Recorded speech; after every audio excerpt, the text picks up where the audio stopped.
अस्सलाम वालेकुम, welcome back एक नई रेसिपी और नई वीडियो में आपको खुश आमदीद। आज मैं बनाऊंगी एक बहुत मज़ेदार एक करी जिसे आप अंडा ग्रेवी, अंडा मसाला या फिर अंडे आलू भी कह सकते हैं, जो बहुत ही कॉमन इंग्रेडिएंट्स है लेकिन एक नए तरीके से बनाएंगे।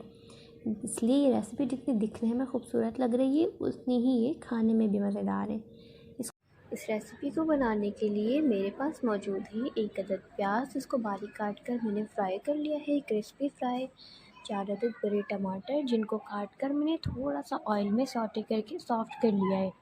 उसके अलावा मेरे पास मौजूद है 6 से 7 अदद अंडे, जिनको बॉयल कर लिया है।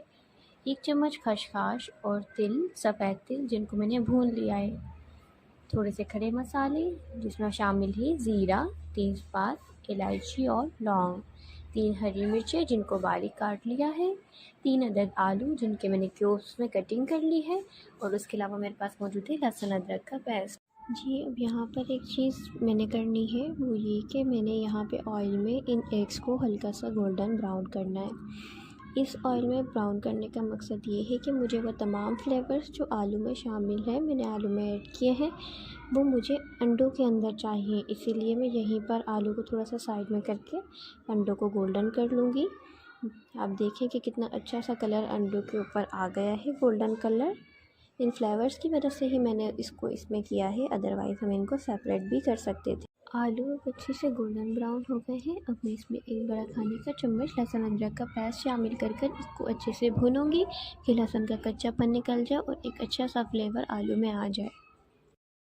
आलू और लहसुन को भी हमने भून लिया है। अब मेरे पास जो प्याज, टमाटर, खसखस और तिल थे, उनमें मैंने थोड़ा सा पानी शामिल कर उनको अच्छे से ब्लेंड करके उनका पेस्ट बना लिया है।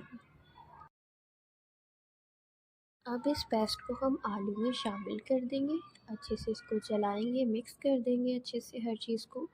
और मैं इसमें थोड़े मसाले शामिल करूँगी। पहले आप इसे अच्छे तरीके से अब इसमें मसाले शामिल करूँगी। मसालों में मेरे पास मौजूद है 1 चम्मच पिसी हुई मिर्च, 1 चम्मच पिसा हुआ धनिया और हस्बे जायका नमक। आप इसमें मसाले शामिल करें, इसको अच्छे से भूनेंगे। अब हम फ्लेम मीडियम रखें।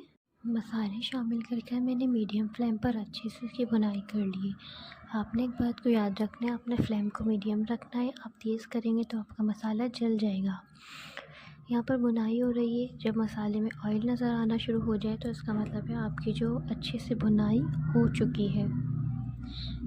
भुनाई हो गई है। अब मैं इसमें ग्रेवी के लिए पानी शामिल करूँगी। 1 गिलास में इसमें पानी शामिल कर रही हूँ। आप भी 1 गिलास करिएगा, ज़्यादा पानी नहीं करिएगा, क्योंकि हम एक रिच ग्रेवी। पानी डालने के बाद अब मैं 5 मिनट के लिए इसको बिल्कुल स्लो फ्लेम पर कवर करके कुक करूँगी। ग्रेवी अच्छे से कुक हो गई है, ऑयल ऊपर आ गया है। अब मैं इसमें हरा धनिया और पिसा हुआ गरम मसाला डालकर 5 मिनट के लिए इसे दोबारा कवर करके कुक करूँगी।